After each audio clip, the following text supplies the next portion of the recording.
नमस्कार दोस्तों, क्या हाल है। बढ़ते हैं आज की खबरों की ओर। पहली खबर, पीएम इंटर्नशिप स्कीम 2025 के तहत भारत सरकार की ये योजना युवाओं को टॉप 500 कंपनियों में 12 महीने की इंटर्नशिप का अवसर देती है, जिसमें मासिक स्टाइपेंड 5,000 और शुरू में एक मुश्त 6,000 मिलेगा। पात्रता के लिए उम्र 21 वर्ष से 24 वर्ष और न्यूनतम शैक्षणिक योग्यता जरूरी है। आधिकारिक पोर्टल pminternship.mca.gov.in पर रजिस्ट्रेशन करें, आधार OTP वेरीफाई करें, जानकारी भरें और डॉक्यूमेंट्स अपलोड करें। फिर लोकेशन और सेक्टर के आधार पर अधिकतम 5 विकल्प चुनें। चयन के बाद ऑफर लेटर मिलेगा। बढ़ते हैं अगली खबर की ओर। उत्तर प्रदेश सरकार और पतंजलि योगपीठ ने गांव की गाय गांव की तरक्की योजना के लिए साझेदारी की है। इस पहल का उद्देश्य गौ संरक्षण, पंचगव्य उत्पाद, प्राकृतिक खेती और बायोगैस संयंत्रों के माध्यम से ग्रामीण अर्थव्यवस्था को सशक्त बनाना है। प्रदेश के 75 जिलों में चुनिंदा गौशालों को आदर्श गौशालों में विकसित किया जाएगा, जहाँ रोजगार, उत्पादक निर्माण और ग्रामीण भागीदारी सुनिश्चित होगी। पतंजलि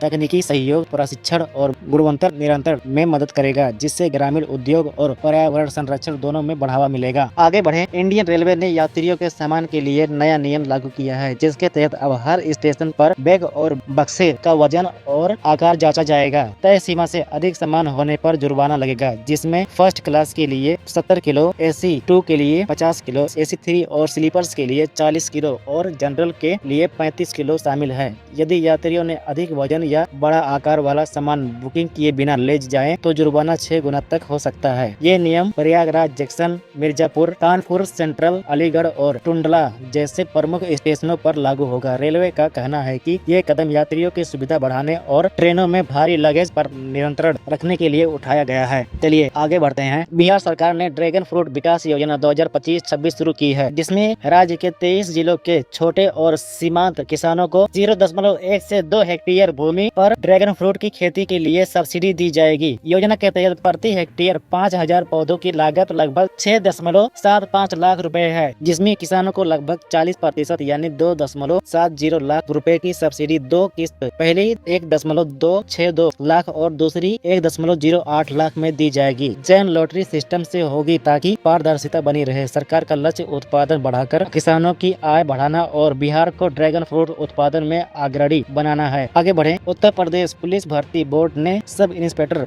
SI भर्ती में नई गाइडलाइन जारी किया है। इस बार महिला अभ्यर्थियों के लिए पिता पक्ष का जाति प्रमाण पत्र अनिवार्य कर दिया गया है। इसके अलावा हाई स्कूल, इंटरमीडिएट और स्नातक के सभी मार्कशीट एवं प्रमाण पत्र समय पर अपलोड करना जरूरी है। आवेदन प्रक्रिया 12 अगस्त से शुरू हो चुका है और अंतिम तिथि 11 सितंबर 2025 है। अभ्यर्थियों को आधार कार्ड, जाति प्रमाण पत्र, निवेश प्रमाण पत्र और पासपोर्ट साइज फोटो सहित सभी आवश्यक दस्तावेज तैयार रखने होंगे। अगली खबर है। बिहार सरकार ने मुख्यमंत्री मेधावृत्ति योजना 2025 शुरू की है, जिसमें बिहार बोर्ड से 12वीं पास SC/ST वर्ग के छात्राओं को 10,000 से 15,000 की स्कॉलरशिप दी जाएगी। प्रथम श्रेणी वालों को 15,000 और द्वितीय श्रेणी वालों को 10,000 मिलेगा। आवेदन की अंतिम तिथि 31 दिसंबर 2025 है।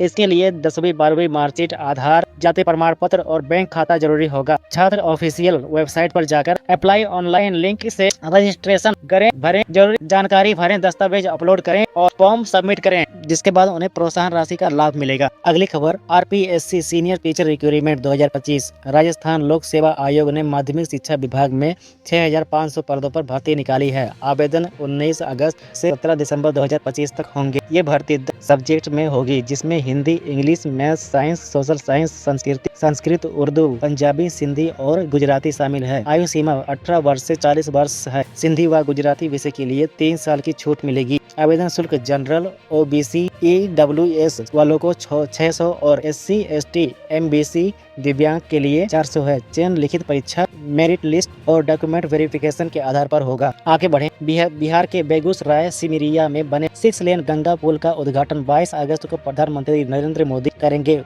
उप मुख्यमंत्री सम्राट चौधरी ने तैयारियों का निरीक्षण किया है। इस पुल से यातायात सुगम होगा और बेगूसराय सहित आसपास के जिलों की पटना से कनेक्टिविटी बेहतर होगा। पुल क्षेत्र की आर्थिक और औद्योगिक गतिविधियों को भी बढ़ावा देगा। उद्घाटन के अवसर पर कई वरिष्ठ अधिकारी और स्थानीय जनप्रतिनिधित्व मौजूद रहेंगे। आगे बढ़े। पश्चिम बंगाल की मुख्यमंत्री ममता बनर्जी ने प्रवासी श्रमिकों के लिए योजना शुरू की है। इसके तहत राज्य के बाहर काम करने वाले मजदूरों को हर महीने 5,000 रुपए दी जाएगी जब तक उन्हें स्थायी रोजगार नहीं मिलता या 1 साल तक। योजना खासकर बंगाली श्रमिकों के लिए है जिन्हें अन्य राज्यों में असुरक्षित और भेदभाव का सामना करना पड़ रहा है। आगे बढ़ें। भारतीय रेलवे ने पटरियों के बीच में रिमूवेबल सोलर पैनल लगाकर बिजली उत्पादन का अनोखा प्रयोग शुरू किया है। बनारस रेल इंजन कारखाना में 70 मीटर लंबे ट्रैक पर 28 पैनल लगाए गए हैं जो कुल 15 किलोवाट बिजली उत्पन्न करेगा। ये पैनल इंजन चलाने और अन्य रेलवे कार्य में इस्तेमाल होंगे जिससे रेलवे को बाहरी स्रोत से बिजली खरीदने की आवश्यकता कम होगी और लागत में बचत होगी। तो दोस्तों ये थी आज की बड़ी खबरें। अगर आपको ये वीडियो पसंद आई हो तो लाइक और सब्सक्राइब करना ना भूलें और आप हमें बताएं कि आप किस तरह के न्यूज सुनना पसंद करेंगे, हमें कमेंट में बताएं।